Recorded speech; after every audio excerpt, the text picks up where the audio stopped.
Hello दोस्तों, तो अभी क्लास 10th मैथ्स का क्लास है। जैसा कि आपको पता है कि अभी वास्तविक संख्या जो कि क्लास 10th का फर्स्ट चैप्टर है मैथमेटिक्स का, वो चल रहा है। इसके पहले ऑलमोस्ट मुझे लगता है 5 लेक्चर हो चुका है, ठीक है, या फिर 4, ठीक है। और मुझे लगता है कि आज लास्ट क्लास है इसका, मतलब वास्तविक संख्या जो है ना, इसका लास्ट क्लास है कंसेप्ट का, जो कि हम आपको पहले ही बताए थे कि पहले आपको कंसेप्ट बताया जाएगा, ठीक है। तो चलिए देखते हैं आज क्या पढ़ेंगे। उससे पहले मैं आपको एक चीज़ बताना चाहता हूँ कि अगर आपको है ना इसका जो भी लिखा हुआ है ये आप यदि लेना चाहते हैं तो इन सभी को मैं लास्ट में दे देता हूँ, ठीक है। लास्ट में इसके लिए मैं टाइम देता हूँ और फिर उसके बाद आप स्क्रीनशॉट ले सकते हैं, ठीक है दोस्तों। तो चलिए देखते हैं। सबसे पहले हम आज रेशनलाइजेशन देखेंगे, जिसे परिमेयकरण बोलते हैं, ठीक है। और एक और बात कि ये जो है ना, ये हिंदी मीडियम का क्लास है, ठीक है। अगर आप इंग्लिश मीडियम में पढ़ना चाहते हैं तो डिस्क्रिप्शन में लिंक दिया गया है, उसमें देखिएगा क्लास 10th CBSE बोर्ड लिखा गया होगा, उस पर क्लिक करिएगा तो उसमें आपको इंग्लिश मीडियम पढ़ाई होगा, ठीक है, मतलब CBSE बोर्ड में, ठीक। तो चलिए देखते हैं। जैसा कि हमें पता है कि रेशनलाइजेशन हम लोग कैसे करते हैं, ठीक है। ये हमारा टॉपिक का नाम है रेशनलाइजेशन, ठीक है, परिमेयकरण। तो रेशनलाइजेशन हम कैसे करते हैं, तो इसको हम लोग सबसे फर्स्ट वाला जैसे यहाँ पर दिया गया फर्स्ट में 2/√5, ठीक है। ये मतलब क्वेश्चन के टाइप में आप समझ सकते हैं कि 2/√5 दिया है तो इसका रेशनलाइजेशन कह रहा है कि करके दिखाइए। तो रेशनलाइजेशन हम कैसे करेंगे, सबसे पहले तो 2/√5 यहाँ पर लिख दिया गया है, मल्टीप्लाई। अब देख सकते हैं यहाँ पर जो हर में है, ठीक है, डिनोमिनेटर में है, ये हर है, तो हर का क्या करते हैं, ऊपर और नीचे दोनों साइड मल्टीप्लाई कर देते हैं। रेशनलाइजेशन में क्या किया जाता है कि जो हर में रहता है उसको ऊपर और नीचे लिख देते हैं, हो गया। सबसे पहले क्या करते हैं, 2/√5 को लिख लेते हैं और फिर हम क्या करते हैं, जो नीचे रहता है, मतलब यहीं पर आप समझ सकते हैं, जो नीचे रहता है उसको ऊपर और नीचे अंश और हर में लिख के मल्टीप्लाई कर देते हैं। समझ गए बात को। आप क्या करेंगे, 2/√5 से मल्टीप्लाई होगा, गुना होगा तो कितना हो जाएगा, 2√5 हो जाएगा। √5 में √5 से गुना होगा, मल्टीप्लाई होगा तो 5 हो जाएगा, ठीक है। ये बात हम आपको पहले बता दिए हैं, किसी क्लास में बताए होंगे, जिसमें यदि डबल√5 जो है ना रूट में है तो वो एक ही निकलता है, ठीक है। अब ठीक इसी टाइप से सेकेंड नंबर जो क्वेश्चन है वो है कि 5/√5।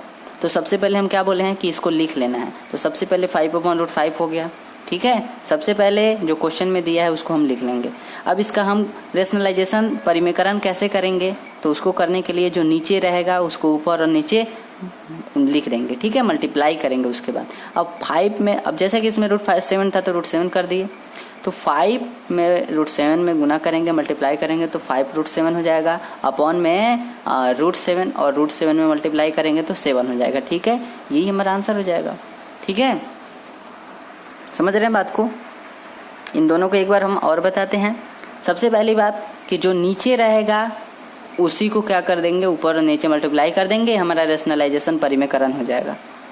फर्स्ट में जो क्वेश्चन में दिया रहेगा उसको लिख लेना है, और सेकंड में क्या करना है यहाँ पर कि जो नीचे रहेगा उसी को ऊपर और नीचे लिख देंगे, और उसके बाद तो गुना करने आपको आता है, मल्टीप्लाई करने, तो उसको आप कर दीजिएगा। बट यहाँ पर यही समझना जरूरी है, रेशनलाइजेशन कैसे करते हैं, परिमेयकरण जो नीचे रहता है ना उसी को ऊपर और नीचे मल्टीप्लाई कर देते हैं, ठीक है। आई होप आप समझ गए होंगे, ठीक है। आगे बढ़ते हैं। थर्ड नंबर क्वेश्चन को देखते हैं। इसमें दिया है 2 + √3 अपॉन में √5। तो कुछ भी दिया हो, बस सबसे पहले क्या है, क्वेश्चन को लिखेंगे। तो 2 + √3 यहाँ पर दिया है, अपॉन में √5 है, √5 हो गया। अब क्या करेंगे, रेशनलाइजेशन परिमेयकरण कैसे करेंगे, तो जो नीचे दिया रहेगा उसको ऊपर और नीचे लिख देंगे मल्टीप्लाई में, ठीक है। तो अब हो जाएगा 2 में √5 से मल्टीप्लाई करेंगे 2√5 हो जाएगा, एंड √3 में √5 से गुना करेंगे तो √15 हो जाएगा, अपॉन में √5 और √5 है, तो जब दोनों मिलेगा तो 1/5 हो जाएगा। ये तो यहाँ पर भी है, ठीक है। बट यहाँ पर आप समझ गए, 2 में √5 से पहले करेंगे तो 2√5 हो जाएगा, और फिर उसके बाद √3 में 5 से करेंगे तो √15 हो जाएगा, ठीक है। एक बार इसके साथ, एक बार फिर इसके साथ। आई होप क्लियर होगा। बढ़ते हैं आगे। नेक्स्ट क्वेश्चन है क्वेश्चन नंबर 4, 2/2 - √3 है इज इक्वल टू। सबसे पहले क्या करेंगे, जो दिया रहेगा उसको लिख लेंगे। 2/2 - √3 दिया है तो 2/2 - √3 यहाँ पर हम लिख देंगे, ठीक है। गुना मल्टीप्लाई क्या हो जाएगा, अब जो नीचे रहेगा उसको ऊपर और नीचे लिख देंगे। बट यहाँ पर आपको थोड़ा सा ध्यान रखिएगा कि ये ओनली, मतलब हम कह सकते हैं कि ये जो है ना प्योर रेशनल है, इरेशनल है, ठीक है। ये कहीं हो सकता है आपको समझ में नहीं आया, ठीक है। आप इतना समझिए कि ए ओनली है, सिर्फ अकेला है, ठीक है, बट इसमें दो है ना, और दोनों के बीच में एक साइन दिया गया है, जिस साइन का नेम क्या है, माइनस है। तो जब माइनस रहता है ना, तो जब रेशनलाइजेशन परिमेयकरण किया जाता है तो प्लस हो जाता है। समझ रहे हैं बात को? जब भी नीचे माइनस दिया जाएगा, ठीक है, दिया रहेगा तो क्या करेंगे, ऊपर और नीचे प्लस कर देंगे। जब प्लस दिया रहेगा तो ऊपर और नीचे माइनस कर देंगे।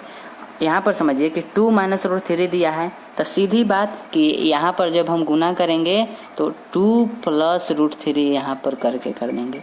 बस माइनस अगर रहेगा तो प्लस कर देना है, प्लस रहेगा तो माइनस कर देना है, ठीक है। जो पहले आप काम करते थे कि हर वाला को क्या करना है, ऊपर और नीचे से मल्टीप्लाई कर देना है, तो ऊपर और नीचे तो हम लिखे हैं बट प्लस में लिखे हैं। इसी बात को ध्यान दीजिएगा कि माइनस में रहेगा तो प्लस में हो जाएगा। अब नेक्स्ट काम क्या किए हैं, 2 में 2 से किए हैं तो यहाँ पर 4 हो गया है, ठीक है। 2 में रूट 3 से किए हैं तो 2 रूट 3 हो गया, ठीक है।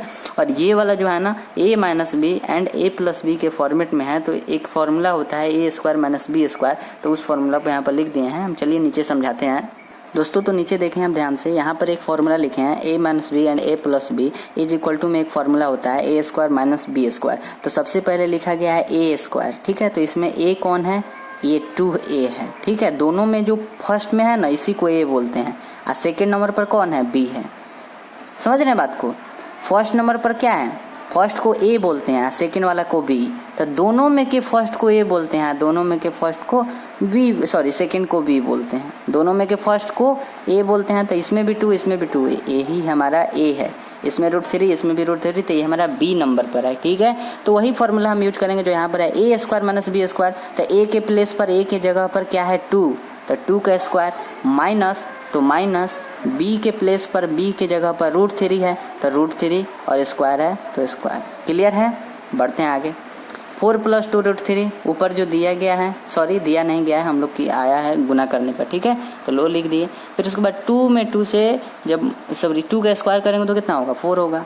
और आपको बताया गया था, किसी क्लास में बताऊंगा कि स्क्वायर से जो है ना रूट खत्म हो जाता है, स्क्वायर से जो है ना रूट खत्म हो गया, कैंसिल हो गया, ठीक है। तो बचा क्या यहाँ पर, 3।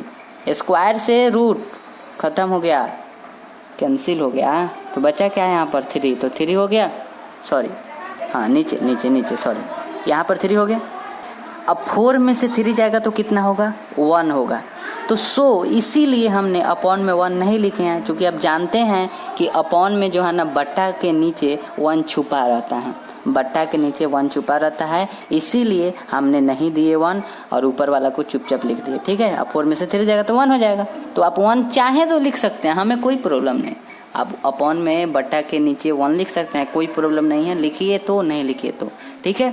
तो यहाँ पर 4 में से 3 गया तो 1 यहाँ पर खत्म हो गया, इसीलिए हम यहाँ पर ऐसे लिख दें, ठीक है। यही हमारा आंसर हो गया। तो हम जो बताना चाह रहे हैं उसको आप ध्यान से समझिएगा कि रेशनलाइजेशन परिमेयकरण कैसे करते हैं। ये वाला तो मुझे लगता है आई होप आप समझ गए होंगे, ठीक है, बट इसमें हो सकता है प्रॉब्लम हो। हम यही कर रहे हैं कि सबसे पहले क्या करना है, इसको लिख देना है, जो दिया रहेगा उसको सबसे पहले लिख देना है। उसके बाद क्या करना है कि जो नीचे वाला रहता है ना, उसको ऊपर और नीचे लिख देते हैं, ठीक है। एक बार अंश में, एक बार हर में। तो ऊपर हम क्या करें, 2 यहाँ पर माइनस रूट 3 है, तो हम क्या बोले थे, जो नीचे रहेगा उसी को लिख देना है। तो चलिए नीचे और ऊपर लिख दिए, पहले ऊपर लिखे फिर नीचे लिख दिए, ठीक है। अब एक ही काम यहाँ पर हम किए हैं कि यहाँ पर प्लस कर दिए हैं। तो इसी बात को आप ध्यान से समझे कि जब भी यहाँ पर माइनस दिया रहेगा तो आपको प्लस कर देना है दोनों साइड, इधर ऊपर भी और नीचे भी। और जब भी आपको माइनस दिया रहेगा तो यहाँ पर प्लस, सॉरी माइनस तो दिया ही है तो यहाँ पर प्लस हो गया, और जब यहाँ पर प्लस दिया रहता है यहाँ पर प्लस, तो यहाँ पर माइनस हो जाता है, ठीक है। परिमेयकरण करने में ये साइन चेंज होता है, चिन्ह जो है ना यहाँ पर माइनस का चिन्ह है तो प्लस हो जाएगा, प्लस का रहता तो माइनस हो जाता। आई होप क्लियर होगा। बढ़ते हैं आगे अब, ठीक है। तो क्वेश्चन नंबर 5 को देखते हैं। इसमें दिया है 3 प्लस रूट 5 अपॉन में बटे root 3 plus root 2 is equal to. अब क्या करेंगे, सबसे पहले हम क्या बोले हैं कि लिख देना है जो दिया रहेगा, 3 प्लस रूट 5 एंड बटे root 3 plus root 5, okay. Multiply गुना, सबसे पहले क्या बोले हैं कि इसको लिख देना है और प्लस रहेगा तो माइनस कर देना है। तो यहाँ पर प्लस है तो जैसे लिखना है वैसे लिखे, रूट 3 तो रूट 3, रूट 2 तो रूट 2। अब बीच में क्या कर देना है, यहाँ पर प्लस है तो यहाँ पर माइनस का साइन होगा, क्लियर है। और फिर वही चीज़ तो नीचे भी लिख देंगे, ठीक है, बस एक ही चीज, प्लस है तो माइनस, अगर यहाँ पर माइनस रहता है तो यहाँ पर प्लस, जैसे इसमें माइनस है तो इसमें प्लस किए हैं तो यहाँ पर प्लस है तो यहाँ पर माइनस। आई होप क्लियर होगा, बढ़ते हैं आगे। इसके बाद दोस्तों हम क्या करेंगे, यहाँ पर एक फॉर्मूला दिया है, ठीक है, इससे पहले मैं यहाँ पर पहले कर दूँ, ठीक है। जैसा कि यहाँ पर 3 + √5 है तो 3 + √5 तो लिखे ही हैं, यहाँ पर √3 - √2 है तो इसको √3 - √2, ठीक है। एंड ब्रैकेट हो गया स्मॉल ब्रैकेट। अब उसके बाद नीचे वाला के लिए यहाँ पर देखिए ध्यान से, a + b and a - b के भी फॉर्मेट में है, a + b and a - b, जैसा ये वाला था यहाँ पर दिए थे ना ये वाला, उसी फॉर्मेट में भी है, a + b तो a + b, a - b तो a - b, ओके। अब क्या है कि a² - b² इसका फॉर्मूला होता है, तो चलिए हम इसको कर देते हैं, ठीक है। तो जैसा कि हम आपको कहें कि सबसे फर्स्ट वाला a नंबर पर होता है तो a, और ये वाला b नंबर पर होता है, ठीक है। तो यहाँ पर लिखा है a², तो a के प्लेस पर √3 है तो √3, इसका क्या बोला है स्क्वायर करने के लिए तो स्क्वायर, b के, अब देखिए यहाँ पर b बोला है फॉर्मूला में, तो b की जगह √2 है तो √2 लिख दिए, बोला है इसका स्क्वायर करने के लिए तो स्क्वायर कर दिए। आई होप क्लियर होगा। थोड़ा आगे बढ़ते हैं दोस्तों, तो आगे देखते हैं हम लोग, यहाँ पर ध्यान से देख सकते हैं। तो क्या किया गया, 3 में √3 से मल्टीप्लाई किया गया तो 3√3 आ गया, ठीक है।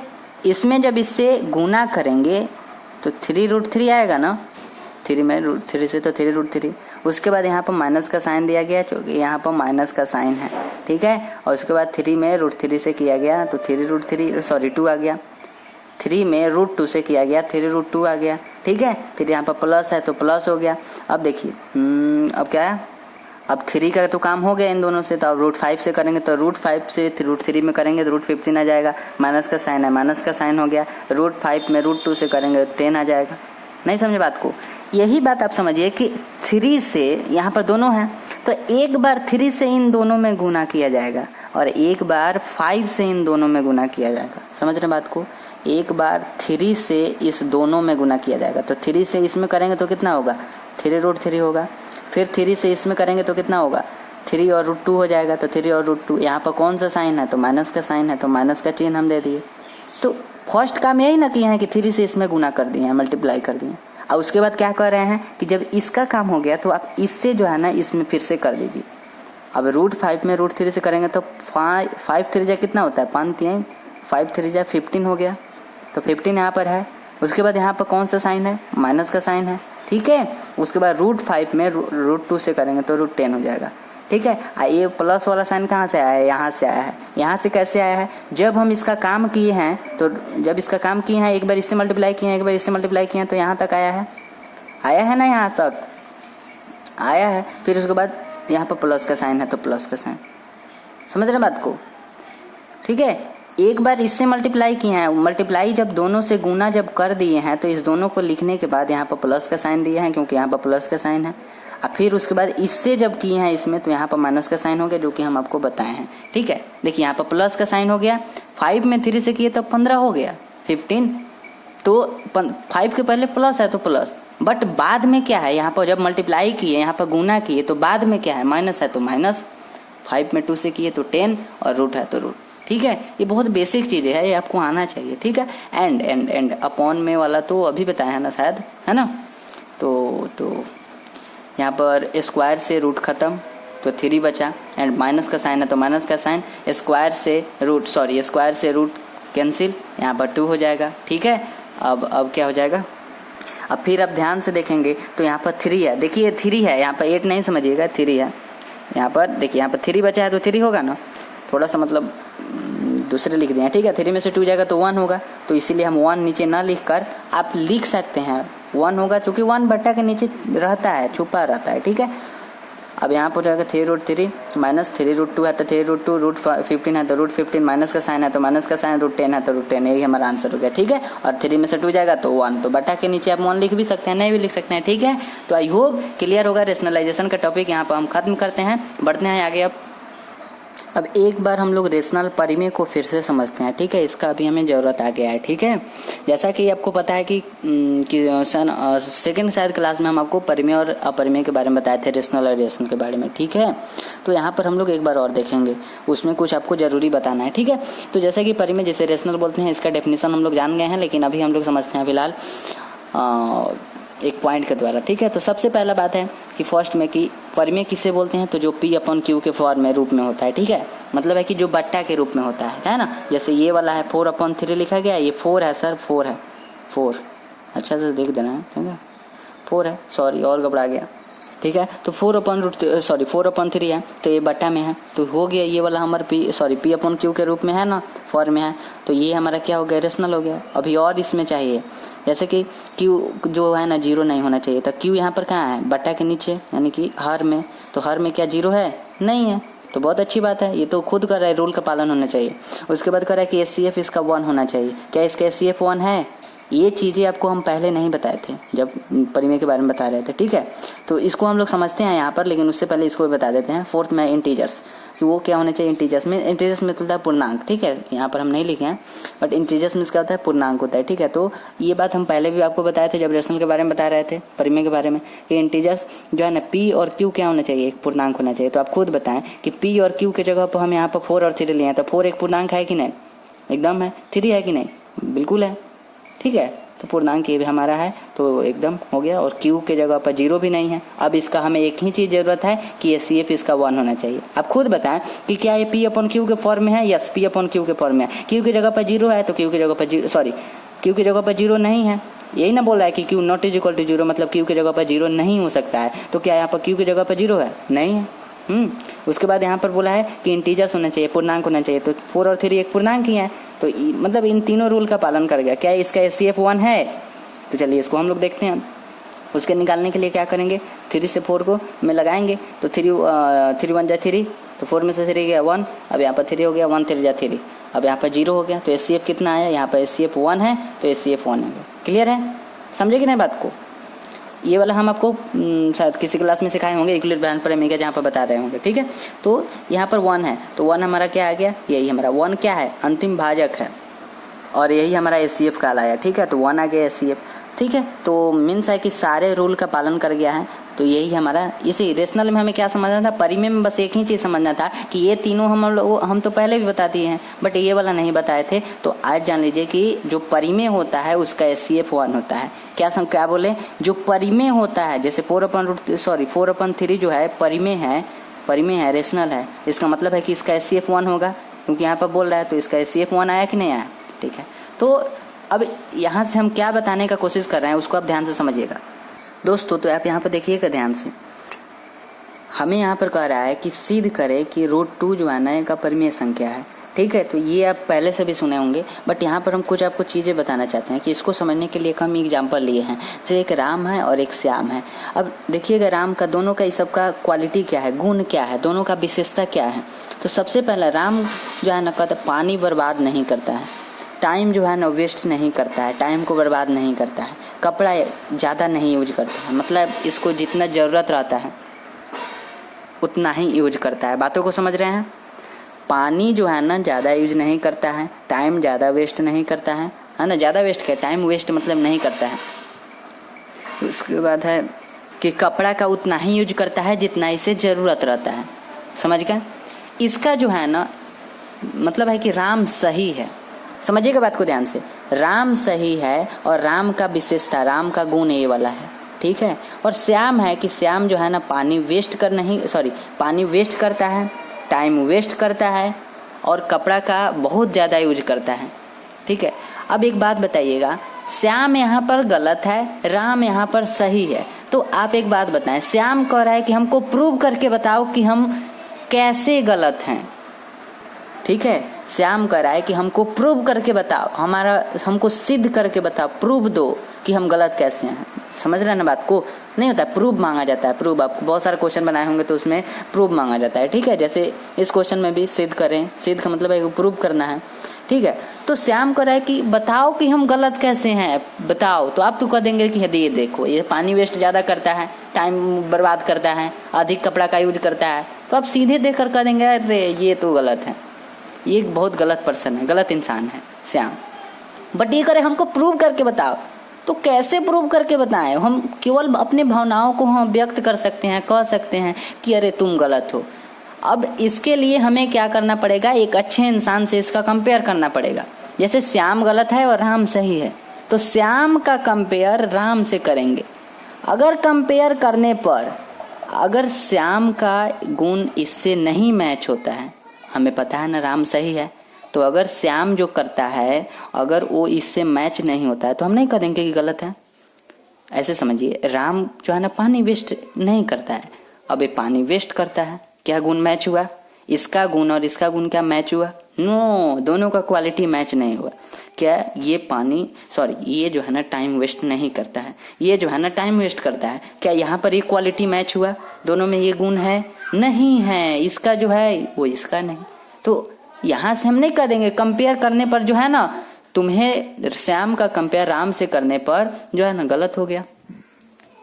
कंपेयर किए, दोनों का तुलना किए, अब तुलना करने पर इसका गुण इससे मैच नहीं होता है तो हम नहीं कह देंगे कि तुम जो है ना गलत है, और हमें पता है कि राम सही है, श्याम गलत है। और जब श्याम ने प्रूफ मांगा तो हमने उसका कंपेयर कर दिए, श्याम का राम से कंपेयर किए, दोनों का गुण मैच नहीं हुआ, हो गया। मतलब है कि श्याम का गुण राम से मैच नहीं हुआ, इसी से ना मैच करना था क्योंकि राम सही है, तो इसका गुण इससे मैच नहीं हुआ तो हम कह दिए कि तुम जो है ना गलत है। यही तुम्हारा प्रूफ है कि तुम्हारा इससे कंपेयर किया गया। तो जब वही बात हम कर रहे हैं कि √2 कह रहा है कि हमको प्रूव करके बताओ कि हम अपरिमेय कैसे हैं।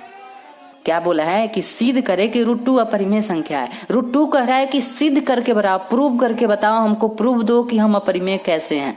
तो प्रूव कर रहा है तो हमको कंपेयर करना पड़ेगा ना, है ना। हमें तो पता है ना कि रूट में 2 है, मीन्स है कि ये अपरिमेय संख्या है। ये बात हम आपको कई क्लासों में, पिछले जो भी क्लासों में सभी में बताए हैं कि रूट में कोई भी संख्या है अगर वो रूट से बाहर नहीं आ पा रहा है, इसका मतलब है कि वो अपरिमेय है। तो हमें पता है मतलब हम अपने भावनाओं को समझते हैं। हमें पता है कि जो रूट में संख्या है वो अपरिमेय इरेशनल संख्या है, ठीक है, इरेशनल नंबर है, अपरिमेय संख्या है। बट ये हमसे प्रूफ मांग रहा है, तो प्रूफ मांगने के लिए हमें इसे प्रूफ देना पड़ेगा। तो प्रूफ देने के लिए हमें कंपेयर करना पड़ेगा, तुलना करना पड़ेगा। किससे करेंगे? तो ये इरेशनल है, तो इरेशनल का उल्टा क्या होता है? रेशनल होता है। अपरिमेय का उल्टा परिमेय होता है, ठीक है। अपरिमेय या फिर परिमेय का उल्टा अपरिमेय होता है। दोनों एक दूसरे का रिवर्स प्रोसेस है, दोनों एक दूसरे का उल्टा है, ठीक है। तो जब इसका वो वाला उल्टा परिमेय है तो उससे हम कंपेयर क्यों ना कर दे, उससे कंपेयर करेंगे। और यदि उसका अपरिमेय का गुण यदि परिमेय से मैच होता है, चलिए इसको हम बताते हैं यहाँ पर, अपरिमेय परिमेय, ठीक है। तो ध्यान से समझिएगा, ध्यान से। अब अपरिमेय यहाँ पर क्या है? √2 है, ठीक है। ये खुद बोला है, हमें बस प्रूव करके बता दो, हम मान लेंगे। तो प्रूव करने के लिए परिमेय का गुण क्या है कि उसका HCF 1 होता है, उसका जो Q की जगह पर 0 नहीं होता है, एंड वो इंटीजर्स होता है, पूर्णांक होता है, एंड वो जो होता है ना P/Q के फॉर्म में होता है। और जब हम आपको डिफिनेशन बताए थे ना, तभी हम कहते कि अपरिमेय कहता है कि हम P/Q के फॉर्म में नहीं होते हैं, हम जो है ना बट्टा के रूप में नहीं होते हैं। खैर वो बात अलग है। अब हम यहाँ पर ये बताना चाहते हैं कि परिमेय का ये सब क्या है? गुण है। परिमेय का ये 4 गुण है, ठीक है। और अपरिमेय कहता है कि हमें प्रूव करके किसी के इनमें से कोई भी ऐसा गुण होगा अगर मैच नहीं करेगा, जैसे कि इसका HCF 1 है, ठीक है, मतलब परिमेय का HCF 1 आता है, तो अपरिमेय का अगर HCF नहीं आएगा, इस √2 का यदि HCF 1 नहीं आएगा तो हम कह देंगे कि अरे देखो दोनों का गुण मैच नहीं हुआ। जो अपरिमेय है इसका गुण परिमेय से मैच नहीं हुआ, इसका मतलब है कि ये अपरिमेय है। जैसे इसका गुण इससे मैच नहीं हुआ है तो नहीं कह दिया कि अरे ये तो गलत पर्सन है, गलत इंसान है, ठीक। उसी टाइप से रेशनल का परिमेय का यदि गुण इससे मैच नहीं होगा तो हम कह देंगे कि ये परिमेय है। जो बताना चाह रहे हैं उसको ध्यान से समझिएगा, ठीक है, कि इससे का HCF जो है ना 1 होता है, परिमेय का HCF 1 होता है, इसका एक गुण है, प्रॉपर्टीज है, ठीक है। इसका HCF 1 होता है, ईस्ट कॉमन फैक्टर। और यदि यहाँ पर √2 जो है ना अपरिमेय है, अगर √2 का HCF 1 नहीं आएगा तो हम क्या कहेंगे? अगर नहीं आएगा तो क्या कहेंगे? इसका गुण इससे मैच नहीं हुआ है तो क्या कहे हैं कि तुम गलत हो। श्याम को बोले हैं ना, श्याम को कि तुम गलत हो, तो यहाँ पर इसका गुण इससे मैच नहीं होगा तो क्या बोलेंगे? कि तुम अपरिमेय हो। क्लियर है? चलिए अब आप समझाते हैं वहां पर, ठीक है दोस्तों। तो ध्यान से देखेंगे यहाँ पर क्या कर रहा है कि सिद्ध करना है, प्रूव करना है कि √2 क्या है, एक इरेशनल है, जो कि अभी थोड़ा देर पहले हम आपको एग्जाम्पल के थ्रू बताए हैं, ठीक है। तो सबसे पहले हम आपको क्या बोले हैं कि किससे कंपेयर करेंगे? जब ये प्रूव मांग रहा है तो इसका कंपेयर किससे करेंगे? इसके उल्टा वाले से करेंगे। तो अपरिमेय का उल्टा वाला क्या होता है? परिमेय होता है। तो चलिए हम इससे कंपेयर जो बोले हैं वो उसी टाइप से करते हैं। सबसे पहले हम क्या किए हैं कि मान लिए हैं कि √2 क्या है? एक परिमेय संख्या है। क्लियर है? क्योंकि इसका यही ना उल्टा है तो इसलिए मान लिए हैं, ठीक है। उसके बाद क्या है कि जब √2 यहाँ पर क्या मान है कि √2 परिमेय है, तो जब परिमेय है तो परिमेय किस फॉर्म में होता है, किस रूप में होता है, P/Q के रूप में होता है। तो हमने √2 = P/Q दे दिए। क्या इस बात को समझे? यहाँ पर √2 को एक परिमेय संख्या माने हैं, तो जब परिमेय संख्या माने हैं तो परिमेय के हर गुण इससे मैच होना चाहिए कि नहीं। परिमेय का गुण है कि वो P/Q के रूप का होता है, परिमेय का ये क्वालिटी है, परिमेय का यह गुण है कि Q के जगह पर 0 नहीं होता है, यहाँ पर 0 नहीं होता है। परिमेय का यह गुण है कि उसका HCF P और Q का जो है ना HCF जो है ना 1 आता है। परिमेय का यह गुण है कि वो जो है ना पूर्णांक होता है, इंटीजर्स होता है। क्लियर है? जब √2 एक परिमेय संख्या है तो √2 का हर गुण परिमेय से मैच होना चाहिए। तो इसीलिए तो हम कह रहे हैं कि कंपेयर कर रहे हैं, ये हमारा परिमेय है और इसका हम कंपेयर कर रहे हैं। √2 तो हम जानते हैं कि अपरिमेय है, बट यहाँ पर हम माने हैं उसका उल्टा कि √2 एक परिमेय संख्या है। तो यहाँ पर तभी तो कंपेयर कर पाएंगे, तुलना तो तभी तो कर पाएंगे, इधर √2 इधर P/Q। समझ रहे हैं बात को? तो √2 अगर परिमेय संख्या है तो P/Q के रूप में होना चाहिए, तो इसीलिए तो P/Q दे दिए। √2 अगर परिमेय संख्या है, √2 अगर परिमेय संख्या है तो P/Q के रूप का होना चाहिए, तो हम लिख दिए। ठीक है, अब हम लोग कंपेयर करेंगे। अब हम आपको बताए थे कि जो परिमेय संख्या है उसका होता है वो क्या होता है, P और Q पूर्णांक होता है। तो P और Q पूर्णांक यहाँ पर है, ठीक है। एंड Q ≠ = 0, Q की जगह पर प्लेस पर 0 नहीं होता है। ये सब इसका रूल है, परिमेय का रूल होता है, जो कि इसको फॉलो करना पड़ेगा। √2 को नहीं फॉलो करेगा तो कह देंगे अपरिमेय है, जैसा कि थोड़ा देर पहले एग्जाम्पल में बताया। एंड HCF किसका HCF, तो P और Q का HCF 1 होता है। क्लियर है? बढ़ते हैं आगे बढ़ते हैं। सबसे पहले हम क्या लिखे हैं कि दोनों साइड हमें क्या करना है, स्क्वायर करना है। ठीक है, ध्यान से समझिएगा कि ये सब हम क्यों कर रहे हैं, बाद में हम आपको बताएंगे। सबसे पहले हम क्या करेंगे, स्क्वायर करेंगे। तो स्क्वायर करेंगे तो ध्यान से देखिएगा, यहाँ पर एक साइड √2 है तो √2 का स्क्वायर, एक साइड P/Q है तो P/Q का स्क्वायर। क्लियर है? बढ़ते हैं आगे। इसके बाद क्या हो जाएगा, हम आपको बोले थे कि स्क्वायर से जो है ना रूट खत्म हो जाता है, तो क्या बचा 2। स्क्वायर से रूट खत्म हुआ तो यहाँ पर बचा क्या 2। तो 2 = में P/Q है, तो स्क्वायर करेंगे तो P का स्क्वायर P स्क्वायर हो जाएगा, Q का स्क्वायर Q स्क्वायर हो जाएगा। यहाँ तक क्लियर है? ठीक है, बढ़ते हैं आगे। अगले स्टेप को समझिएगा। यहाँ पर अब क्या करेंगे, हम क्रॉस मल्टीप्लाई करेंगे। ठीक है, क्रॉस गुना करेंगे, क्रॉस उल्टा है ना, सॉरी क्रॉस नहीं, मतलब इस टाइप से, इस फॉर्मेट। क्रॉस का मतलब है कि ये अब देखिए 2 के बट्टा के नीचे कुछ नहीं है तो हम क्या मान लेंगे, 1 मान लेंगे। क्लियर है? ठीक है, क्या मान लेंगे 1। तो अब क्या हो जाएगा, जब क्रॉस मल्टीप्लाई करेंगे तो जब 2 में Q से करेंगे तो 2Q स्क्वायर हो जाएगा। क्लियर है? अब 1 में P स्क्वायर से करेंगे तो P स्क्वायर हो गया। क्लियर है? ठीक है, दोनों में मल्टीप्लाई किए। क्रॉस मल्टीप्लाई यही होता है कि इसका इसके साथ, इसका इसके साथ। क्लियर है? बढ़ते हैं आगे। अब आप बताएं कि क्या हम P स्क्वायर = 2Q स्क्वायर लिख सकते हैं? तो आप क्यों नहीं कहेंगे? यस, लिख सकते हैं। क्यों नहीं लिख सकते हैं? दोनों बराबर में है, दोनों बराबर में है। इसको = बोल रहे हैं, आप समझ रहे हैं ना, दोनों बराबर में है। तो बराबर में है मतलब इसके इक्वल ए है और इसके इक्वल ए है, दोनों बराबर है। इसके बराबर ये है, इसके बराबर ए है, तभी ना बराबर दिया गया है। ठीक है, समझ रहे हैं बात को? तो बराबर है तो हम किसी को किसी साइड लिख सकते हैं, कोई प्रॉब्लम नहीं। तो P स्क्वायर = में 2Q स्क्वायर। ठीक है, अब नेक्स्ट काम क्या करेंगे, जैसा कि हम आपको थ्योरम प्रमेय 1.3 बताए थे, है ना, और उसमें हम आपको बताए थे कि अगर A2 जो है ना, अगर P स्क्वायर को डिवाइड कर रहा है, मतलब है कि विभाजित कर रहा है। ठीक है, अगर A2 P स्क्वायर को विभाजित कर रहा है तो A2 P को भी विभाजित करेगा। दोस्तों, तो आपको समझ में तो नहीं आया होगा, इसीलिए कहते हैं हर क्लास को देखने के लिए। ये चीज हम यहाँ पर बताए हैं, ध्यान से समझिएगा दोस्तों, ध्यान से समझिएगा। ठीक है, यहाँ पर हम उस चीज को लिख दिए हैं जो कि हम आपको कहे हैं P स्क्वायर = 2Q स्क्वायर। तो जब 2P स्क्वायर को विभाजित कर रहा है, ठीक है, विभाजित का मतलब क्या होता है, इस चीज को यहाँ पर समझिए। ये 2 इधर है मल्टीप्लाई में, गुना में, तो इधर भाग में चला आएगा, इधर गुना में है, इधर भाग में चला आएगा। ये चीज हम आपको मानकर चलते हैं कि आपको आता होगा। ठीक है, कि ये इधर गुना में रहता है तो नीचे भाग में चला आता है। तो P स्क्वायर तो P स्क्वायर है, और ये वाला गुना में है तो नीचे चला आया भाग में। तो आपको ये बात समझना पड़ेगा कि जब इस टाइप में होता है ना, इस फॉर्मेट में अगर कोई चीज लिखा है, इसका मतलब है कि जो नीचे वाला संख्या है ना, ये ऊपर वाला संख्या को विभाजित कर रहा है। समझ रहे हैं बात को? जो नीचे वाला संख्या है वो ऊपर वाला संख्या को विभाजित कर रहा है। इसी बात को आप यहाँ पर ध्यान से समझिएगा कि मान लीजिए पी स्क्वायर के जगह 4 है, मान लीजिए कि पी स्क्वायर के जगह 4 है, सपोज कीजिए, एंड अपॉन में बट्टा के नीचे 2 दिया है तो 2 दिया है, तो क्या ये इसको विभाजित करेगा? यस, 2 2 जा कितना होता है? 2 दूना 4 होता है, तो विभाजित किया कि नहीं? अब इसी चीज को आप ध्यान से समझिए कि अगर ये 2 अगर पी स्क्वायर को विभाजित किया, अगर ये 2 पी स्क्वायर को विभाजित किया तो स्क्वायर हटने के बाद क्या बचेगा? क्या बचेगा जी? स्क्वायर हटने के बाद ओनली पी बचेगा, तो ओनली हम यहाँ पर पी लिखते हैं, ठीक है। एंड अपॉन में कितना लिख देते हैं? बट्टा के नीचे 2 लिख देते हैं। रूल यही बोलता है कि अगर पी स्क्वायर को, ये वाला अगर संख्या पी स्क्वायर को विभाजित करता है तो अगर स्क्वायर हटने पर जो बचा, क्या उसको भी डिवाइड करेगा? क्या उसको विभाजित करेगा? यस, उसको भी विभाजित करेगा। रूल यही है, थ्योरम जो आपका बुक का थ्योरम है ना, प्रमेय 1.3 वही बोलता है, ठीक है।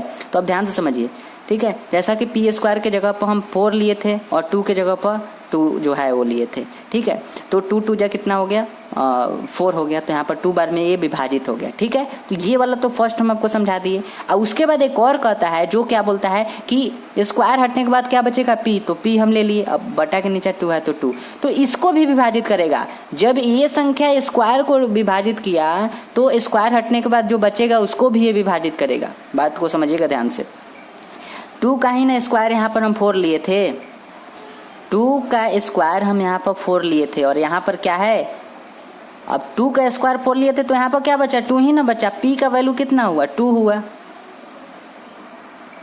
तो इसीलिए तो 2 ऊपर हो गया और 2 नीचे हो गया। अब ये भी विभाजित कर देगा 1 बार में, हो गया ना।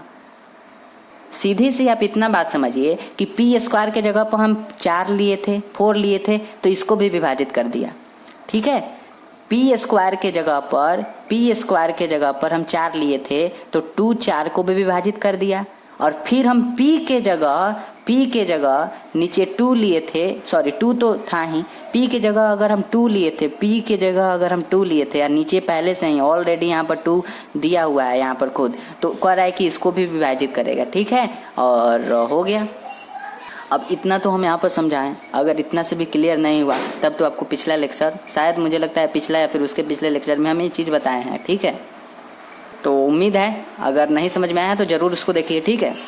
बाकी हम यहाँ पर समझाने का प्रयास किए हैं, ठीक है, फिर से कि अगर पी स्क्वायर की जगह हम 4 लिए हैं तो इसको भी विभाजित कर दिया, ठीक है।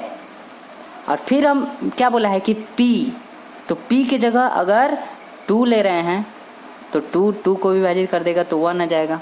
दोस्तों यहाँ पर ध्यान से देखिए, P square is equal to 2 की स्क्वायर, तो जब 2 जो है ना पी स्क्वायर को विभाजित करता है तो यहाँ पर देखिए चूंकि पी स्क्वायर 2 से विभाजित है, ठीक है, ये पी स्क्वायर जो है ना ये 2 से अगर विभाजित है देन इसलिए जो है ना पी जो है ना ओनली पी भी 2 से विभाजित होगा, ठीक है।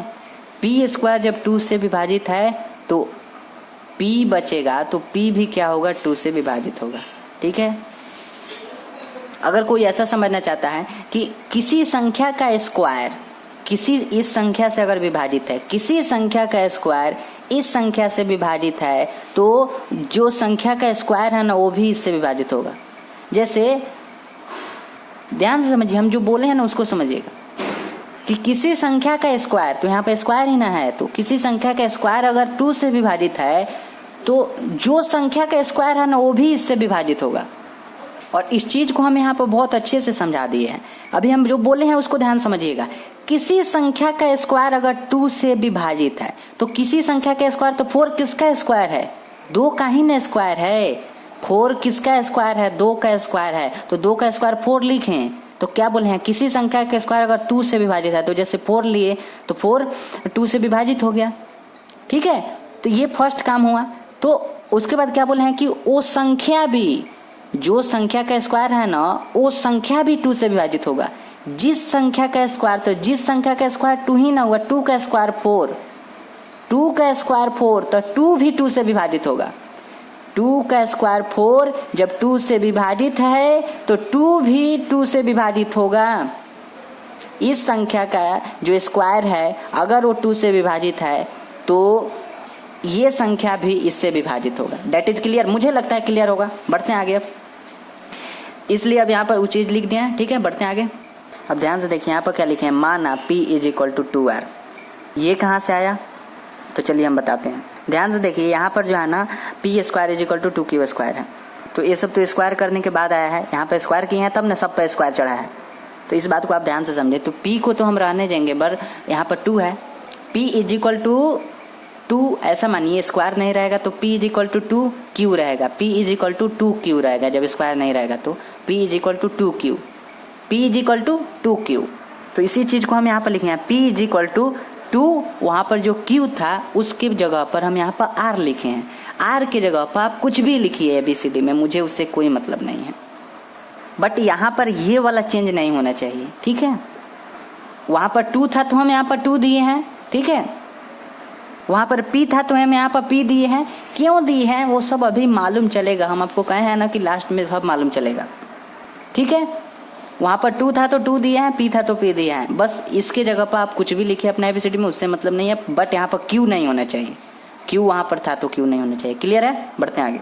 क्या किए हैं, दोनों साइड स्क्वायर किए हैं, तो दोनों साइड जब वर्ग करेंगे तो P पर वर्ग हो जाएगा स्क्वायर। ठीक है, 2 पर R तो 2R, इस पर स्क्वायर हो जाएगा, वर्ग हो जाएगा। इसके बाद क्या हो जाएगा, P स्क्वायर, P के स्क्वायर P स्क्वायर, एंड 2 2 जा 4 और R का R स्क्वायर। क्लियर है। अब क्या लिखे यहाँ पर, P स्क्वायर का वैल्यू रखने पर, क्या समझे, P स्क्वायर का वैल्यू रखने पर। तो चलिए देखते हैं P स्क्वायर का वैल्यू क्या है।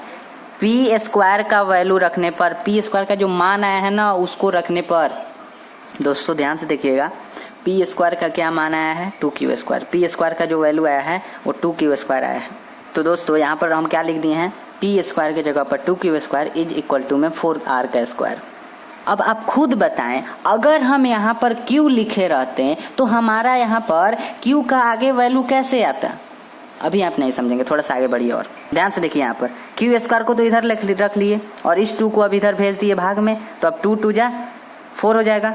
जिस चीज को हम नीचे लिख दिए हैं Q square is equal to में 2 2 जा कितना हो जाएगा, चलिए हम इसको डिवाइड कर देते हैं। ठीक है, तो 2R स्क्वायर हो गया। ठीक है, अब आप खुद बताएं, अगर हम यहाँ पर R दिए रहते, तो आप ध्यान से देखिए सारे स्टेप में R दिए रहते तो यहाँ पर भी R है और यहाँ पर भी R है।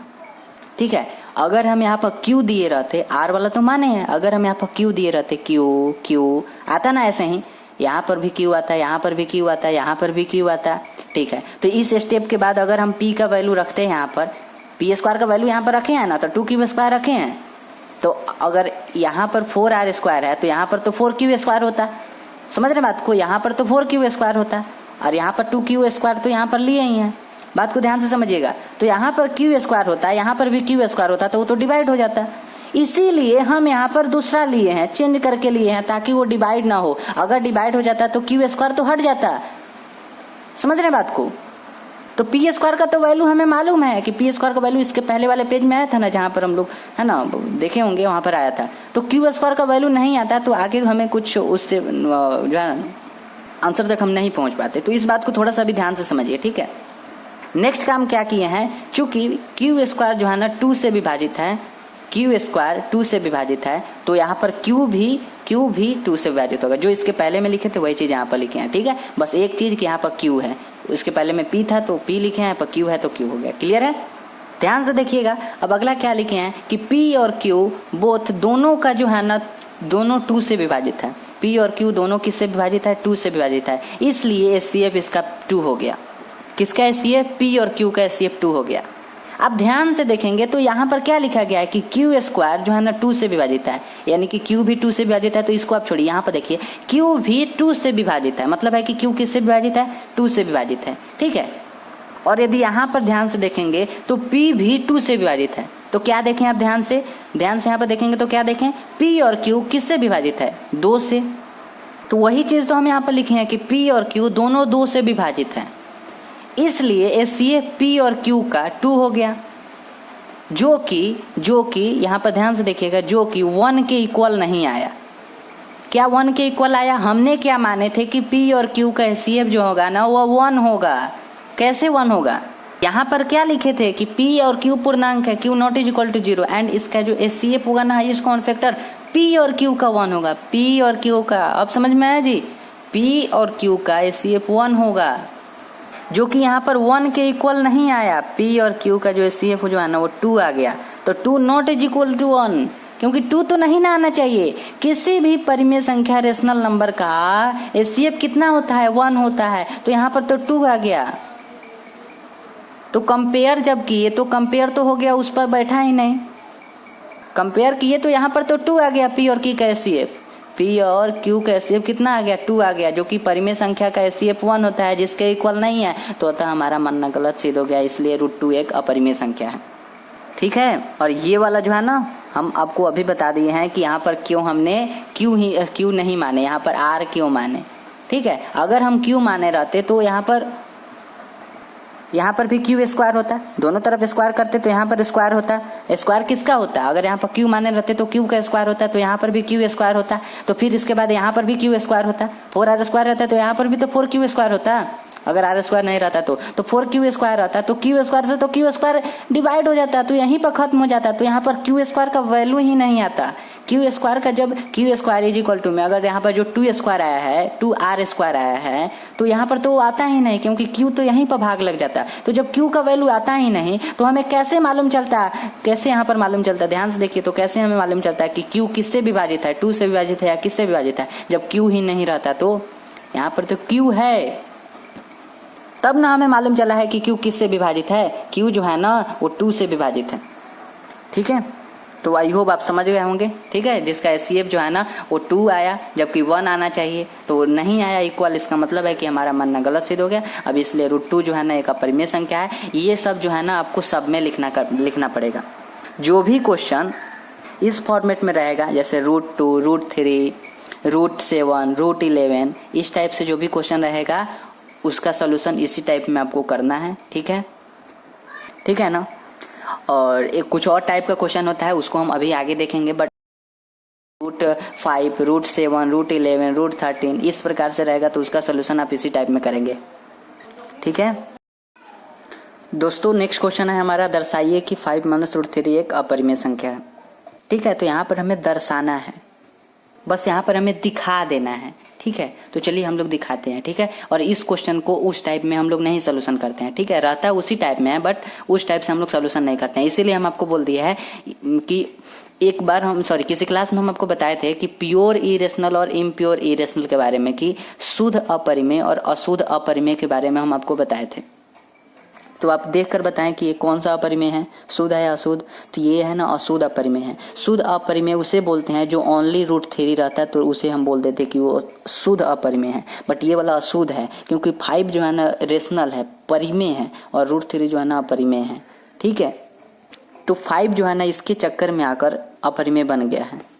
खैर ये बात अलग है, पर हम इतना कहें कि ये अशुद्ध अपरिमेय है। ठीक है, इसका सोल्यूशन इस टाइप में हम लोग करते हैं। ठीक है, जब भी इस फॉर्मेट में क्वेश्चन रहे तो इस टाइप से सोल्यूशन करना है। ठीक है, सबसे पहले तो जो हम वहां पर बताए हैं वही करना है, कि माना कि 5 - √3 एक परिमेय संख्या है, रेशनल नंबर है। That is clear.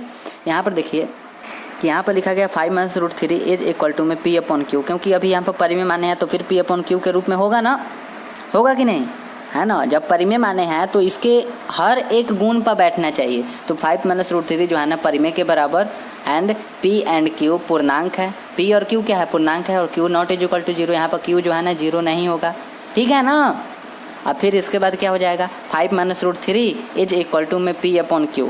ठीक है, जो यहाँ पर दिया हुआ है, या फिर इसके पहले वाले क्वेश्चन में किए हैं उसी टाइप से यहाँ पर भी। अब क्या करेंगे कि आप यहाँ पर खुद बताएं कि 5 क्या है, एक परिमेय है, √3 क्या है, अपरिमेय है। तो P/Q को जो है ना हम इधर ले लिए, और √3 को जो है ना हम इधर भेज दिए। √3 इधर माइनस में है तो इधर गया तो प्लस में, P/Q के पहले कुछ नहीं है मतलब प्लस है तो माइनस में आ गया, तो 5 - P/Q हो गया, इज इक्वल टू में बराबर -√3 हो गया। सॉरी, माइनस तो है तो इधर प्लस में √3 हो गया। तो हम P/Q को इधर क्यों ले आए, P/Q को हम इधर क्यों ले आए, इसलिए ले आए क्योंकि 5 जो है ना एक परिमेय है, तो P/Q भी तो परिमेय है, इसी का ना रूप है। तो 5 जो है ना P/Q एक साइड ले लिए, मतलब है कि परिमेय को एक साइड ले लिया और अपरिमेय को एक साइड ले लिए। समझे कि नहीं इतना बात, परिमेय एक साइड हो गया और अपरिमेय एक साइड हो गया। ठीक है, ऐसा क्यों किए, क्योंकि क्वेश्चन में खुद बोला था दर्शाने के लिए। अब LHS, तो LHS में क्या क्या है, 5PQ। LHS इस साइड को बोलते हैं जो लेफ्ट साइड रहता है, और RHS जो राइट साइड में रहता है। ठीक है, लेफ्ट साइड वाला को LHS, राइट साइड वाला को RHS, ठीक है। तो लेफ्ट साइड में 5 है, P है और Q है, तो 5PQ आर इंटीजर्स, ठीक है। आप यहाँ पर अपने हिंदी में लिखिएगा कि 5PQ एक पूर्णांक है, ठीक है। 5PQ क्या है? पूर्णांक है। और हर पूर्णांक क्या है? पूर्णांक को यदि बट्टा के रूप में लिख देंगे तो वो क्या हो जाएगा? एक परिमेय हो जाएगा, समझे कि नहीं? इसीलिए तो यहाँ पर लिखे हैं कि P और Q पूर्णांक है।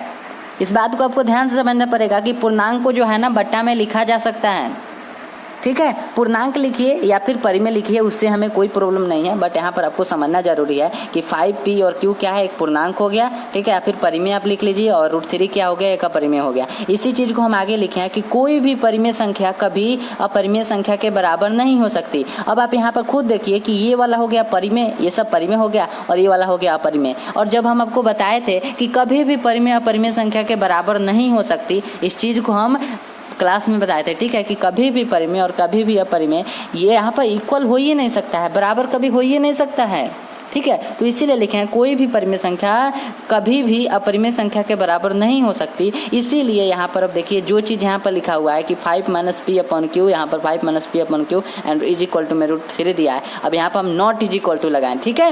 नॉट इज इक्वल टू जो है ना बराबर के इक्वल कभी नहीं हो सकता है। ये परिमेय, ये अपरिमेय, ये परिमेय, ये दोनों परिमेय और ये अपरिमेय कभी इक्वल नहीं, कभी बराबर नहीं हो सकता है, ठीक है। परिमेय और अपरिमेय कभी बराबर नहीं हो सकता है, इसीलिए आप लिख दिए यहाँ पर। अतः हमारा मानना गलत सिद्ध हो गया, इसलिए 5 - √3 एक अपरिमेय संख्या है, ठीक है। बातों को समझ गए? समझे कि नहीं? ध्यान से समझिएगा। यहाँ पर दर्शाइए बोला है, तो हमें बस दर्शा के दिखा देना है। तो दिखाने के लिए क्या करेंगे? मान लिए हैं कि हमें परिमेय संख्या है 5 - √3, अब इज इक्वल टू में बराबर P/Q हो गया। अब जो उसका रूल रहता है उसको रूल को लिख दिए, उसके बाद उसका काम कर दिए। यहाँ पर यही काम किया गया है कि परिमेय को एक साइड ले लिए हैं, अपरिमेय को एक साइड भेज दिए हैं। परिमेय कौन है? 5 है। P/Q क्या है? परिमेय है। ले आइए इसको इधर। अब √3 क्या है? अपरिमेय है, तो भेजिए उसको उस साइड, तो भेज दिए। तो लेफ्ट साइड में हो गया हमारा परिमेय और राइट साइड में हो गया अपरिमेय, तो √3 हो गया अपरिमेय। ये वाला PQ और R, सॉरी 5PQ एक पूर्णांक है और √3 क्या है? अपरिमेय है। तो इसीलिए यहाँ पर लिख दिया है कि कोई भी परिमेय संख्या कभी भी अपरिमेय संख्या के बराबर नहीं हो सकती, ठीक है। तो इसीलिए तो उसी चीज को हम यहाँ पर लिखे हैं, यहाँ पर लिख दिया है, यहाँ पर हम बता दिए हैं कि 5 - P/Q जो कि ऊपर दिया हुआ था और √3 था, तो √3, और यहाँ पर नॉट इज इक्वल टू दे दिए हैं, ठीक है, ठीक है ना। अब क्या लिख दिया उसके बाद? अतः हमारा मानना गलत सिद्ध हो गया, ठीक है। इसलिए 5 - √3 एक अपरिमेय संख्या, ठीक है। तो इस टाइप के क्वेश्चन में आपको इसी रूल का पालन करना है, ठीक है। प्रूव करने का एक रूल होता है जिसको हम लोगों ने देख लिया और एग्जाम्पल के थ्रू भी हम आपको बताए हैं, ठीक है। फिर भी अगर आपको क्लियर नहीं है तो कॉमेंट में तो बताना पड़ेगा, ठीक है। अगला है हमारा कि सिद्ध करे कि 3√2 अपरिमेय संख्या। तो उसी टाइप से इसका भी सोल्यूशन कर देंगे। जैसे इसके पहले वाला था कि एक परिमेय एक अपरिमेय था ना, इसके पहले वाला क्वेश्चन एक परिमेय और एक अपरिमेय, ठीक है। और उससे पहले जो देखे थे वो उसमें केवल अपरिमेय संख्या था, ठीक है, उसमें केवल √2 था। इसमें जो है ना उसके साथ 3 आ गया है, और 3 जिसके ऊपर रूट नहीं है वो क्या है? परिमेय है। तो ये परिमेय, ये अपरिमेय, ठीक है। अब 3√2 को कराए कि अपरिमेय है। चलिए क्वेश्चन में दर्शाइए होना चाहिए कि दर्शाइए कि √2 एक अपरिमेय संख्या है, ठीक है। दर्शाइए लिख दिए, ओके। तो ये हमारा क्वेश्चन हो गया। तो अब क्या करेंगे? सबसे पहले मान लेंगे कि 3√2 जो है ना एक रेशनल है, परिमेय है। अब क्या करेंगे? 3√2 जो है ना किसके बराबर हो जाएगा? P/Q के, P/Q के बराबर हो जाएगा। तो जहाँ क्या हो जाएगा? P और Q पूर्णांक है, P और Q क्या है? पूर्णांक है, और Q की जगह पर 0 नहीं हो सकता है, क्लियर है। तो अब आगे क्या करेंगे हम? √2 क्या है? एक अपरिमेय संख्या है, और P और Q क्या है? एक परिमेय संख्या है। इधर 3 क्या है? परिमेय संख्या। तो 3 को ले चलिए इधर, तो 3 के लिए राइट साइड में, तो राइट साइड में इधर गुना में है, इधर भाग में आ जाएगा। बात को समझ रहे हैं? इधर गुना में है, इधर भाग में आ जाएगा। 3Q हो गया, P/3Q हो गया, ठीक है। P/3Q और √2 इधर अपरिमेय हो गया, ठीक है। तो ये वाला अपरिमेय, ये वाला परिमेय, तो LHS RHS, √2 इधर हो गया और इधर क्या हो गया? P/3Q। तो ये तो परिमेय हो गया, यह परिमेय हो गया। तो यहाँ पर उसी यही चीज को लिख दिया है, PQ3 पूर्णांक है। अब इसके बाद लिख दिए हैं वही चीज जो इसके पहले वाला में लिखे थे कि कोई भी परिमेय संख्या कभी भी अपरिमेय संख्या के बराबर नहीं हो सकती है, ठीक है। तो वही चीज को अब यहाँ पर लिख दिए, √2 not is equal to P/3Q। √2 है, P/3Q है। अब बीच में हम नॉट इज इक्वल टू का साइन दे दिए, ठीक है। अब क्या किए? वही चीज को लिख दिया, क्या था? हमारा मानना जो है ना गलत हो गया, गलत, ठीक है। तो इसलिए हम क्या किए? √2 जो है ना एक अपरिमेय संख्या है, ठीक है। और हम लोग ये सब जानते भी हैं कि एक परिमेय एक अपरिमेय संख्या के साथ मिलता है, चाहे गुना हो, चाहे भाग हो, चाहे जोड़ हो, चाहे घटाव हो, ये सब में क्या होता है, वो अपरिमेय ही बन जाता है। ठीक है, ठीक है। तो आगे देखते हैं अब, ये है हमारा स्थान दशमलव, जिसको हम लोगों ने पहले भी पढ़े हैं। स्थान दशमलव, और इसके बाद और भी कुछ पढ़े थे। स्थान दशमलव के बाद क्या था, एक आवर्ती था और एक अनावर्ती दशमलव था। ठीक है, स्थान दशमलव और एक अशांत दशमलव था।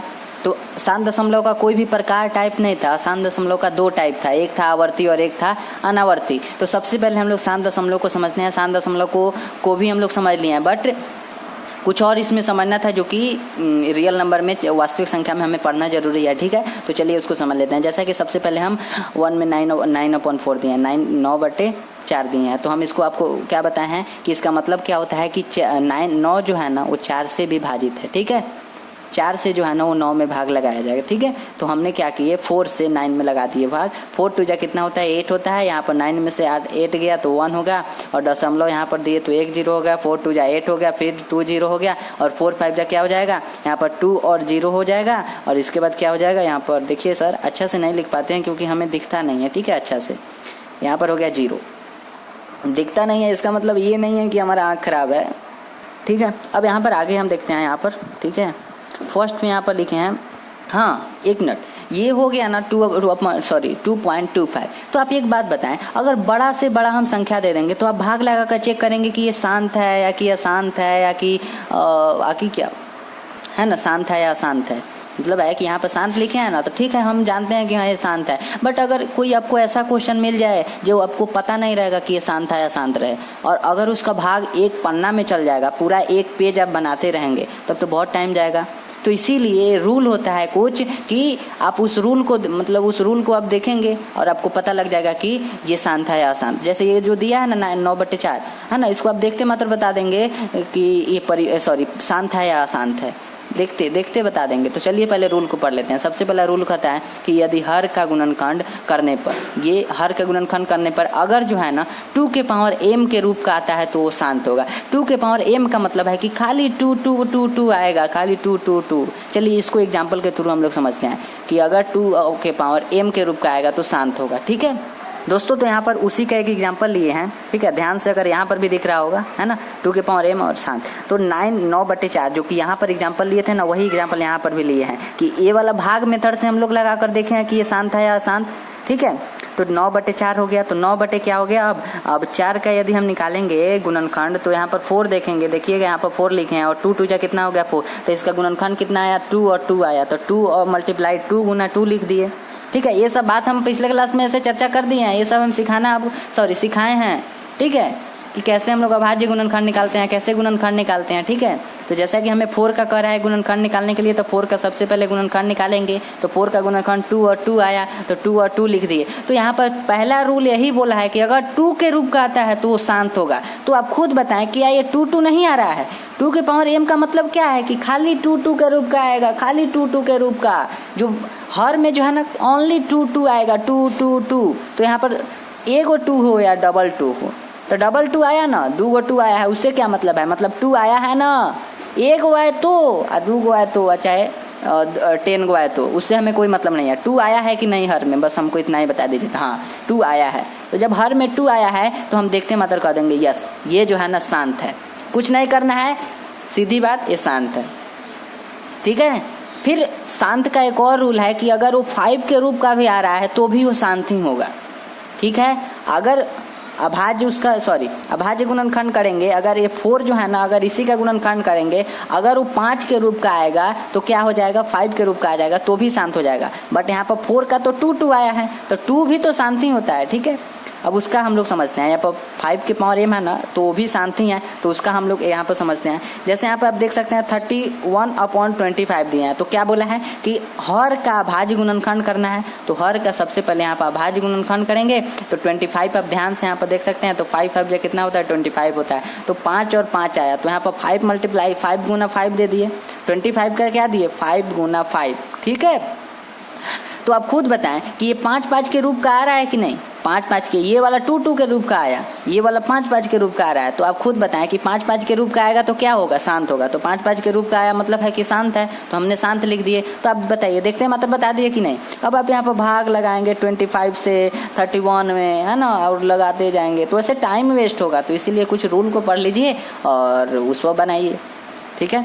अब अगला यहाँ पर समझिए ध्यान से। अगला है सी में कि अगर 2 के पावर m और 5 के पावर n इसके रूप का आता है तो शांत है। इसका मतलब क्या है कि अगर 2 के भी रूप का आ रहा है और 5 के भी रूप का आ रहा है, ठीक है, ध्यान समझिए। यहाँ पर 2 और 5 अलग अलग आया है, इसमें 2-2 के रूप का है, यहाँ पर 5-5 के रूप का आया है। अगर कोई ऐसा हर होगा जिसमें 2 और 5 दोनों आएगा तो वो भी शांत होगा। ध्यान से समझिए इसको एग्जाम्पल के थ्रू।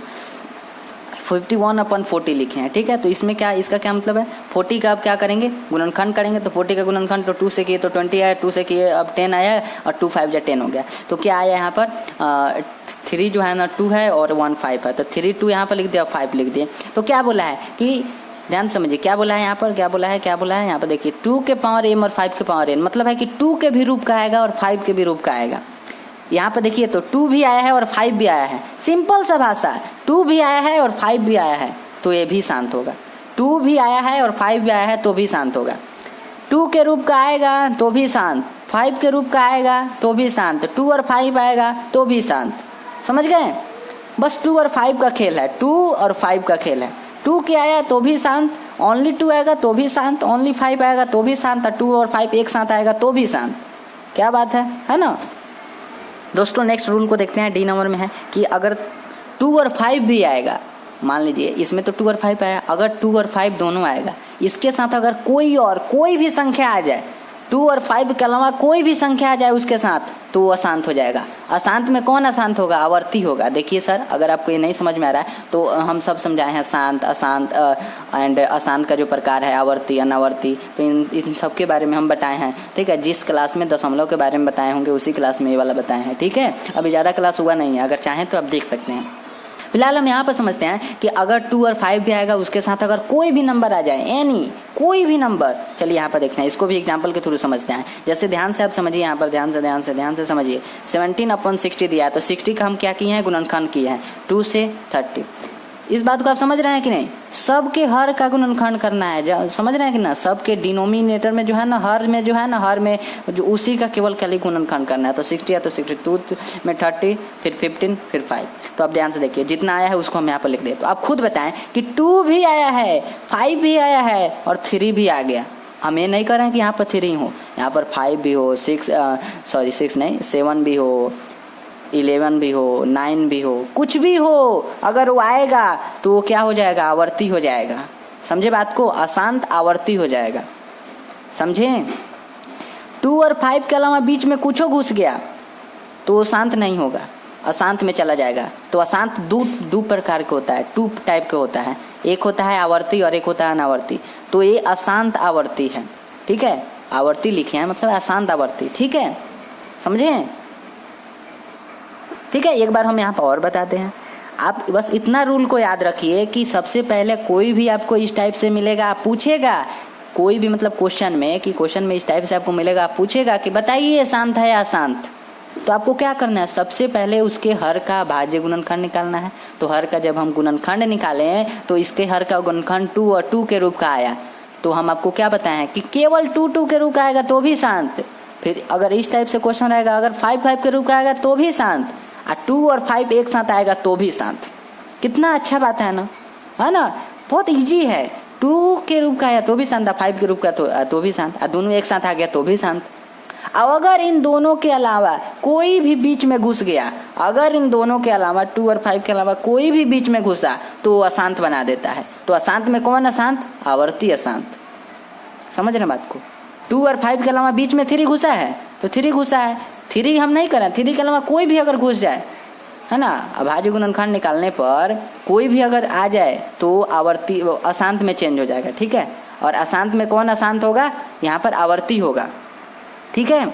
और ई नंबर में कहता है कि 2 और 5 अगर नहीं आएगा, 2 और 5 के अलावा कोई भी आ जाए, ध्यान से समझिएगा, इसमें 2 और 5 आया है और इसमें 2 और 5 भी नहीं है, तो ये अशांत अनावर्ती होगा। अशांत आवर्ती कौन होगा? अगर 2 और 5 रहेगा उसके साथ अगर कोई संख्या आ जाएगा तब वो अशांत आवर्ती होगा। और 2 और 5 जिसमें होगा ही नहीं, एक बार भी अगर 2 और 5 नहीं आएगा तो वो अनावर्ती में चेंज हो जाएगा। अशांत तो होगा पर अनावर्ती होगा। अगर 2 और 5 है उसके साथ अगर कोई एक्स्ट्रा कोई नंबर आया है तो वो अशांत होगा पर वो आवर्ती होगा। पर अगर 2 और 5 जिसमें आया ही नहीं तो वो क्या हो जाएगा? इसमें क्या आपको दिख रहा है 2 और 5? तो वो अशांत अनावर्ती होगा। क्लियर है? चलिए इसको भी एग्जाम्पल के थ्रू समझते हैं। दोस्तों ध्यान से देखिए, यहाँ पर 7/343 दिया गया है। तो 343 का यहाँ पर निकालेंगे तो 7 से लगेगा तो 49 हो जाएगा और 7 से लगेगा तो 7 7 हो जाएगा। ठीक है, तो कितना 7 आया? 3 गो 7 आया। तो 3 गो 7 है, हमने यहाँ पर लिख दिया। आप खुद बताएं इसमें एक बार भी 2 और 5 आया है क्या? एक बार भी आया है? नहीं आया है। तो कौन सा अशांत होगा? अनावर्ती सॉरी कौन सा अशांत? तो अनावर्ती होगा। अनावर्ती अशांत हो जाएगा। ठीक है, समझ रहे बात को? जिसमें 2 और 5 एक बार भी नहीं आएगा वो अशांत तो होगा पर अनावर्ती होगा। ठीक है, जिसमें 2 और 5 आएगा उसके साथ में अगर कोई एक्स्ट्रा आएगा, जैसे के लिए यहाँ पर है कि उसके 2 और 5 तो आया पर एक्स्ट्रा में आया है 3 की जगह पर कुछ भी आ जाए पर वो आवर्ती होगा। अशांत होगा पर आवर्ती होगा। अगर 2 और 5 नहीं आएगा और 2 और 5 के अलावा कोई भी आ जाए तो वो अनावर्ती में चेंज हो जाएगा। अशांत होगा पर अनावर्ती। अशांत का एक ही रूल है कि 2 और 5, 2 आए तो भी शांत, 2 5 आए तो भी शांत, 2 और 5 आए तो भी शांत। क्लियर है दोस्तों? तो मुझे लगता है आप समझ गए होंगे, है ना। इसके बताने का सीधा एक ही मुद्दा था, है ना, क्योंकि आपके बुक में था कि एक ही था कि इस टाइप से हम नहीं सॉल्व करेंगे पर बहुत टाइम लग जाएगा। तो ये एक रूल है जिसके अगर आप चाहें तो यहाँ पर अभाज्य गुणनखंड करेंगे नीचे वाला का जो हर में रहेगा और फटाक से आपको पता चलेगा कि शांत होगा या अशांत होगा।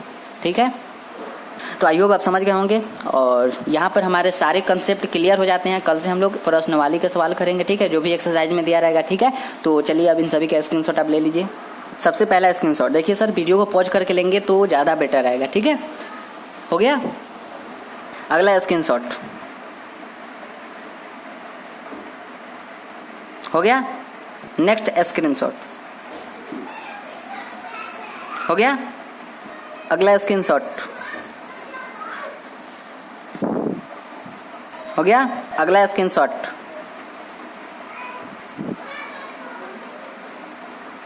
हो गया। उसके अगला स्क्रीनशॉट हो गया। अगला स्क्रीनशॉट। नेक्स्ट स्क्रीनशॉट हो गया। नेक्स्ट स्क्रीनशॉट हो गया। नेक्स्ट स्क्रीनशॉट लीजिए। हो गया। नेक्स्ट स्क्रीनशॉट लीजिए। हो गया।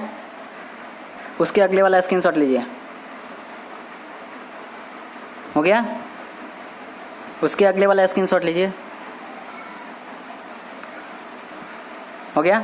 नेक्स्ट स्क्रीनशॉट लीजिए। हो गया। नेक्स्ट स्क्रीनशॉट लीजिए। आई होप ये भी हो गया होगा। नेक्स्ट स्क्रीनशॉट लीजिए।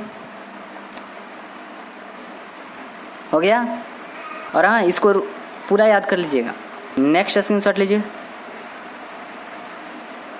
हो गया।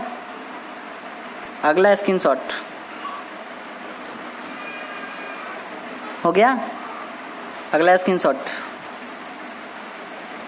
आई होप आप सबका ले लिए होंगे। खत्म हो जाता है इस चैप्टर का। यहाँ पर हमारे सारे चैप्टर का कंसेप्ट खत्म हो जाता है। कल से हम लोग एक्सरसाइज करेंगे। ठीक है, डिस्क्रिप्शन को एक बार चेक कीजिए। अगर आप 11th में हैं और प्लस जेई का भी तैयारी कर रहे हैं तो उसका भी लिंक दिया गया है डिस्क्रिप्शन में। फिर अगर आप क्लास 10th में हैं, सीबीएसई बोर्ड से तैयारी कर रहे हैं, उसका भी लिंक डिस्क्रिप्शन में दिए हैं। ठीक है, और आपको क्या करना है, अभी आप जो भी स्क्रीनशॉट लिए हैं इसमें आपको क्या करना है, सबसे पहला तो जो स्क्रीनशॉट लिए हैं उससे आपको प्रैक्टिस करना है। ठीक है, सबसे पहले आपको प्रैक्टिस करना है, क्वेश्चन को लिखना है और प्रैक्टिस करना है। उसके बाद आपको नोट्स बनाना है। फेयर कॉपी जिसको बोलते हैं ना, उसी को बोलते हैं फेयर नोटबुक। उसमें आपको क्या करना है, नोट्स बनाना है। ठीक है, सबसे पहले प्रैक्टिस फिर नोट्स, फिर उसके बाद वीकली सप्ताह में आप अपना जो भी है प्रैक्टिस जरूर करिए। ठीक है, तो जैसा कि आपको पता है कि लास्ट में कुछ बातें बताते हैं। क्या आप कभी सोचे हैं कि इतना बाढ़ कैसे आता है? क्या आप कभी सोचे हैं कि नदियाँ इतना प्रदूषित क्यों हो जाता है? क्या आप सोचे हैं कि इतना पॉपुलेशन, इतना जनसंख्या क्यों बढ़ रहा है? क्या आपने सोचे कि इतना गर्मी क्यों पड़ रहा है? क्या आप सोचे कि कहीं इतना बारिश क्यों हो रहा है, कहीं बारिश ही नहीं हो रहा है? इन मुद्दों पर कभी सोचिए, क्वेश्चन कीजिए कि आखिर ये सब हो क्यों रहा है। देखिए सर, हमारा काम है सत्यता बताना, सत्य बताना। हो सकता है कि आप ऐसा मानते होंगे कि अरे ये सब भगवान करते हैं। नहीं, आप पढ़ाई कर रहे हो, पढ़ाई में भगवान ये कोई अच्छा चीज़ नहीं। अगर आपसे हम कहें कि भगवान का क्या प्रूफ है, क्या प्रमाण है, तो हो सकता है कि आपके मुंह से ये जवाब आंसर नहीं आएगा, क्योंकि भगवान जो है ना विश्वास करने की चीज़ है, बिलीव करने की चीज़ है। ठीक है, पर फिलहाल हमारा जो अभी मुद्दा है कि ये सब कोई भगवान नहीं कर रहे हैं, ये सब हमारे ही करतूतों का फल है कि इतना गर्मी पड़ रहा है, बाढ़ आ रहा है, नदियाँ प्रदूषित हो गई है। ठीक है, तो अभी हम थोड़ा थोड़ा चीज़ बता रहे हैं, बाकी आप इतना ज़रूर सोचिए कि आखिर ये सब चीज़ें क्यों होती है। आपको पता है ना कि 50 डिग्री सेल्सियस तक इतना तक जो है ना गर्मी पहुंच चुका है। एवरी ईयर, हर साल 1.5 डिग्री टेम्परेचर बढ़ रहा है। आई होप आप ज़रूर इस पर सोचेंगे। मिलते हैं नेक्स्ट क्लास में। ठीक है, थैंक यू, ज़रूर सोचिए इस पर।